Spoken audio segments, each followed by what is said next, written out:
پھر مجھے کربلا یاد آ گیا کہ یہی مہینہ تھا، 10 محرم تھی اور جمعے کا دن تھا اور نماز کا وقت داخل ہوا تو امام علی مقام نے اپنے لشکر کے سردار زہیر سے فرمایا ان سے کہو جنگ بند کریں یا تھوڑی دیر کے لیے رک جائیں، میں نماز پڑھ لوں، ہمیں نماز پڑھنے دیں۔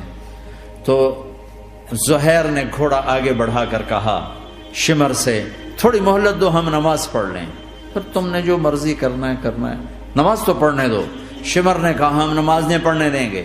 ایک اور کوفی کھڑا تھا، اس کا نام حسین بن نمیر، انہوں نے کہا تمہاری نماز ہوتی ہی نہیں۔ انہوں نے کہا لعنت ہے تم پر، جس گھر کی طفیل نماز ملی ان کی نہیں ہوتی۔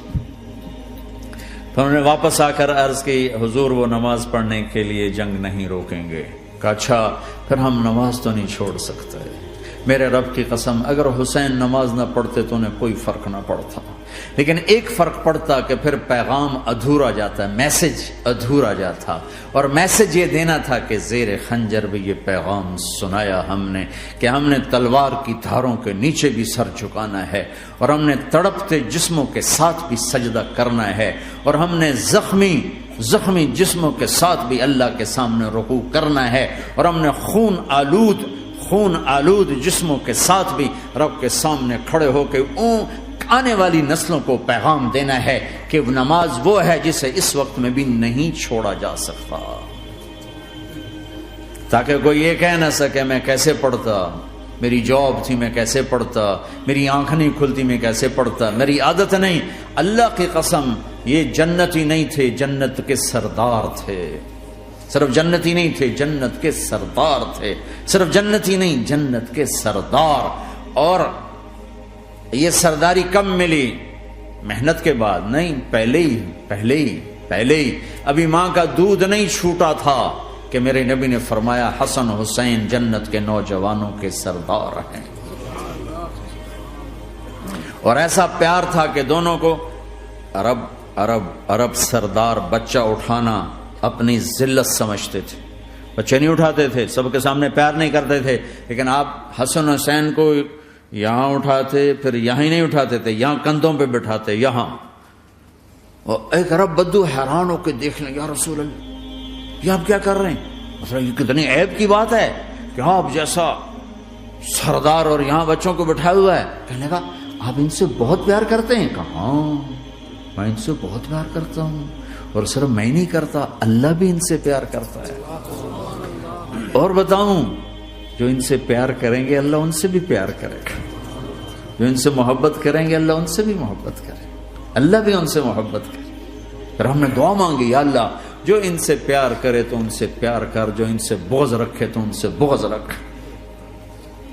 حضرت حسن سر سے لے کر کمر تک اللہ کے نبی کی 100% کاپی تھی، چہرہ یہ آدھا حصہ اوپر والا نبی کے مشابہ، یہاں سے نیچے پاؤں تک علی کے مشابہ، باپ کے مشابہ۔ حسین اس کا الٹ، سر سے لے کر کمر تک علی کے مشابہ، کمر سے لے کر پاؤں تک اللہ کے نبی کے مشابہ۔ اس مشابہت پر ہمارے نبی کہا کرتے تھے حسن میرا بیٹا ہے، حسین علی کا بیٹا ہے۔ ہائے ہائے کیا کیا لاڈ لڈائے اور کیا لوگوں نے کر دیا ان کے ساتھ۔ نماز جیسے عظیم عمل میں، نماز جیسے آپ رکوع میں ہوتے تو حسن آ کر نا پاؤں میں گھس جاتے تھے، یہاں سے نکلتے ادھر، یہاں سے نکلتے یوں۔ سجدے میں جاتے تو کمر پہ بیٹھ جاتے تھے، فرض نماز کا سجدہ۔ تو ایک دفعہ پہلی دفعہ جب یہ قصہ ہوا تو آپ نے سجدہ لمبا کر دیا، بچے کے اتارا نہیں، اٹھے نہیں، سجدہ لمبا کر دیا۔ پچھلے پریشان ہو گئے کہ اتنا لمبا سجدہ کہیں آپ فوت تو نہیں ہو گئے۔ تو جو پہلی صف میں تھے نا انہوں نے یوں کر کے دیکھا، چکر کی وہ دیکھا تو حسن کمر پہ چڑھے ہوئے، تو قریب ایک آدمی نے آگے ہاتھ بڑھا کے کھینچنا چاہا، تو آپ نے یہاں سے دیکھا ہاتھ آ رہا ہے، تو آپ نے اپنے ہاتھ سے یوں اشارہ، نماز میں یوں اشارہ کیا کہ میرے بچے کو نہ چھوڑو۔ جب حسن خود اترے پھر آپ سجدے سے اٹھے۔ کبھی حسین چڑھ جاتے تھے، کبھی حسن چڑھ، دونوں ہی چڑھتے تھے۔ یہ اس طرح حسن کے بعد کبھی یہ کبھی وہ، کبھی یہ کبھی وہ۔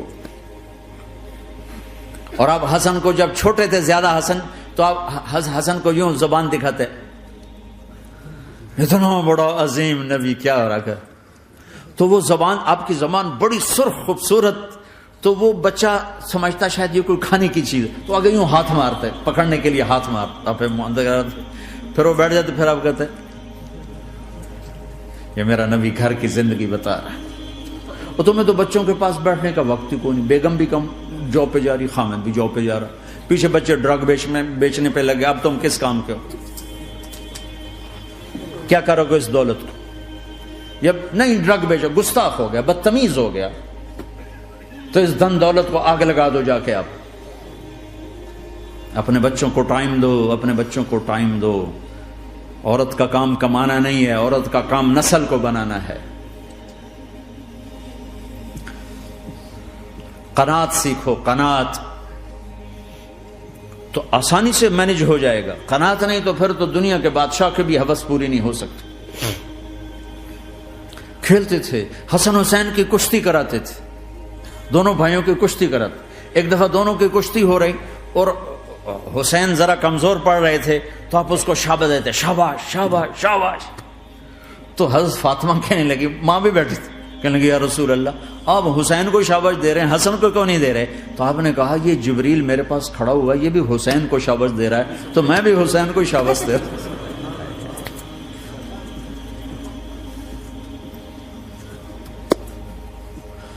ایسی ہستیاں، لیکن ایک سبق ہے، یہ ہونا چاہیے تھا تاکہ امت کو پتہ چلے کہ دین کتنی قیمتی چیز۔ وہ جی اللہ بڑا غفور الرحیم ہے، میں نہ ہمیں ڈرایا کرو۔ ہاں اللہ بڑا غفور الرحیم ہے، لیکن اس کا کوئی عدل بھی ہے۔ رات کا شراب پینے والا اور رات کو مصلی پہ رونے والا برابر ہو جائیں گے، تو پھر یزید حسین کو ایک ہی جگہ بٹھا دو، پھر کربلاؤں کے لیے رونا چھوڑ دو۔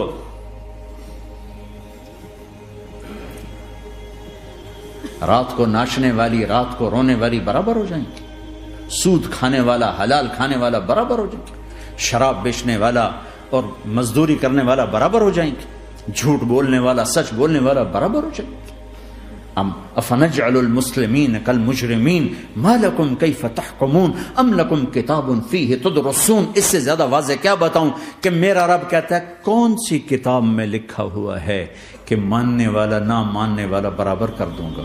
کون سی کتاب میں؟ اللہ کو یہ کہنا پڑ رہا ہے ام لکم کتاب فیہ تدرسون، کس کتاب میں یہ لکھا ہوا ہے؟ ام نجعل المتقین کالفجار، ایک بدماش اور ایک فرمانبردار کو برابر کر دوں؟ کہاں لکھا ہوا ہے؟ ایسی ہستیاں، جنگ سے پہلے اونگ آ گئی، آنکھ کھلی تو ہنسنے لگے۔ بہن نے پوچھا یہ تو ہنسنے کا موقع نہیں، کیوں ہنسے ہو؟ زینب کہا بہن اللہ کے نبی خواب میں آئے، فرما رہے ہیں بیٹا میں لینے آ چکا ہوں، تو اب نہ پڑھے نماز، اب کیا مسئلہ ہے؟ جنت کے لیے تو کرنا ہے سب، یہ جنت کے لیے تو کر رہے، اللہ کے لیے تو کر رہے کہ سر دادن و جان دادن نہ آئے از لذت دیدارش، خسرو چتواں گفتن سر دادن و جان دادن نہ دیدہ رخ یارے۔ اس اللہ کے لیے تو سر کٹا رہے ہیں، تو وہ تو راضی ہو چکا ہے، نبی آ چکا ہے، آؤ بیٹا میں لینے آ چکا ہوں، تو اب نہ پڑھیں نماز؟ نہیں نہیں، برمنگم والوں کو کون بتائے گا کہ نماز کیسی چیز ہے؟ انہوں نے کہا جی وہ نہیں جنگ روک رہے گا، پھر چلو نماز پڑھو، نماز تو نہیں چھوڑی جا سکتی۔ آدھوں کو روک دیا تم جنگ کرو، آدھوں سے کہا تم نماز پڑھو، آدھوں نے نماز پڑھی، آدھوں نے جنگ کی۔ پھر جنہوں نے نماز پڑھی انہوں نے کہا تم آگے بڑھ جاؤ، ان سے کہا تم جا کے پیچھے اللہ کے بارگاہ میں سجدہ کرو۔ 1400 سال کی تاریخ میں ایسے نمازی میری نظروں سے نہیں گزرے، اور ایسی نماز نہیں پڑھی گئی نبی کے زمانے کے بعد۔ آپ نے بھی صلاۃ خوف ایک پڑھی تھی، وہ نبی تو نبی ہوتا ہے، اور کیا ان کا حال تھا، خون و خون، اپنے خون سے وضو کیے یا کربلا کی مٹی سے تیمم کیے؟ جب سجدوں میں سر رکھ کے سبحان ربی الاعلی کہا ہوگا تو دھرتی میں کیا ہلچل مچی ہوگی۔ نماز نہ چھوڑا، نماز نہ چھوڑنا، کوئی عورت نہ کوئی مرد نماز نہ چھوٹے۔